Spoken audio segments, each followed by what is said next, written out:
ఈరోజు మీరు చక్కనైన 3 భోగి పండుగ ముగ్గులు చూడబోతున్నారు. అయితే ముగ్గులు చూస్తూ చక్కని కథని కూడా చెప్పేసుకుందామా? మరింకెందుకు ఆలస్యం కథలోకి వెళ్ళిపోదాం. నా ఓపిక అయిపోయింది బాబు. నా మనవరాలు పరీక్ష గట్టెక్కితే అంతే చాలు అంటూ రాణి వాళ్ళ అమ్మమ్మ సుప్రభాతం మొదలుపెట్టేది ప్రతిరోజు. నాకు విని విని విసుగొచ్చేసింది. రాణి ఈ పరీక్ష పాస్ అయితే ఇక పై చదువులు వాళ్ళ మావయ్యే పట్నంలో చదివించుకుంటాడంట. ఆవిడ సుప్రభాత సారాంశం ఇది.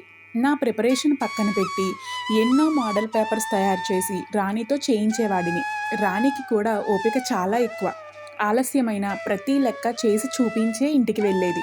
సప్లిమెంటరీ ఫీజు కట్టేశాను సార్ అంది ఒకరోజు.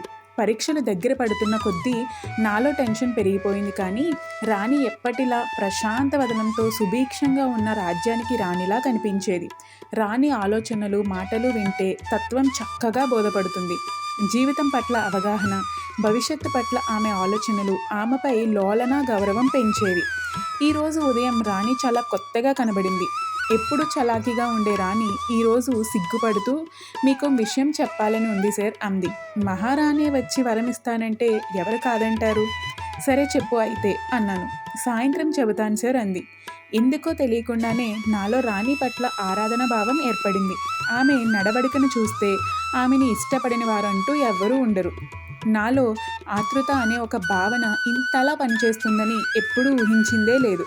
ఎక్కడికి వెళ్ళాలి అనిపించలేదు. రాణి లాంటి అమ్మాయి ఎక్కడో కాని ఉండదు, ఎప్పుడో కానీ పుట్టదు. జీవితంపై స్థిరమైన అభిప్రాయాలు కలిగి ఉంది. క్యాట్ ప్రిపరేషన్కి ఫుల్ స్టాప్ పెట్టి జీవితంలో స్థిరపడాలని మొదటిసారి అనిపించింది. చదివే లోకంగా ఉన్న నాకు ఉద్యోగం సాధించడం ఎప్పుడూ కష్టమనిపించలేదు. మొదటిసారి అందంగా కనిపించాలి అనిపించింది. రాణి కోసం ఎదురు చూస్తున్నాను. రోజు ఎలా గడిచిపోయిందో నాకే తెలియలేదు. రాణి రాలేదు, కానీ రాణి చెలికత్తె వచ్చింది. 4 మడతలు పెట్టి ఉన్న ఒక కాగితాన్ని నా చేతిలో పెట్టి అంతలోనే మాయమైపోయింది. చదవడానికి చేతులు వణుకుతున్నా ఊహించిందే ఉంటుందనే నమ్మకంతో చదవడం మొదలుపెట్టాను. మెట్లపైన కూర్చొని ఏం చెప్పబోతుందా అనే కుతూహలం నరనరాన్ని పట్టి ఊపేస్తోంది. సార్ నమస్కారం. ఒక్క రూపాయి ఆశించకుండా మీ సొంత సమయాన్ని నా కోసం వెచ్చించి ఇచ్చిన మాట కోసం మీ లక్ష్యాన్ని కూడా పక్కన పెట్టి నా భవిష్యత్తు కోసం ఇంతలా కష్టపడుతున్న మిమ్మల్ని చూస్తుంటే నాకు అపార గౌరవం కలుగుతుంది. మీరు నన్ను ఒక విషయంలో క్షమించాలి. నాకు ఊహ తెలిసినప్పటి నుండి అమ్మమ్మే నాకు సర్వస్వం. అమ్మమ్మను విడిచి ఒక్క క్షణం కూడా ఉండలేదు. అందరూ అనుకుంటున్నట్లు నాకు లెక్కలు రాకో, చదువు మీద ఆసక్తి లేకనో నేను ఫెయిల్ కాలేదు. నేను పాస్ అయితే అమ్మమ్మ నన్ను మావయ్య దగ్గరికి పంపేస్తుంది. మా అమ్మ నాన్న పరిశ్రమల ఏర్పాటుకు వ్యతిరేకంగా జరిగిన ఉద్యమంలో చనిపోయిన దగ్గర నుండి నేనే సర్వస్వం అనుకొని పెంచింది. నేనే పట్నం పోతే చదువు, ఆపై పెళ్ళి, అంతే కదా సార్. ఆడపిల్ల బరువు ఎంతకాలం ఉంచుకుంటారు ఎవరైనా? నేను వెళ్ళిపోతే నేనే ప్రాణం అనుకొని బ్రతికే అమ్మమ్మ పరిస్థితి ఏమిటి సార్? ఏ తోడు లేకుండా ఒంటరిగా తన చివరి రోజులు గడపాల్సిందేనా? అందుకే కావాలనే ఫెయిల్ అయ్యాను. అమ్మమ్మ కన్నా నా భవిష్యత్తు, ర్యాంకు గొప్పగా అనిపించలేదు. మీరు చెప్పే పాఠాలు రానట్లు నటించినందుకు ఏమీ అనుకోకండి. మీరు చాలా మంచి ఉపాధ్యాయులు అవుతారు. ఎలాగైనా మీరే మా అమ్మమ్మను ఒప్పించి మావయ్య దగ్గరికి పంపే ప్రయత్నాన్ని మాన్పించండి.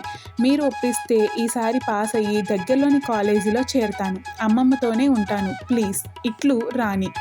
నా నడినెత్తికెక్కిన మత్తు ఒక్కసారిగా వదిలిపోయింది. జీవితాన్ని కాచి వడబోసిన దానిలా ఉత్తరం రాసింది.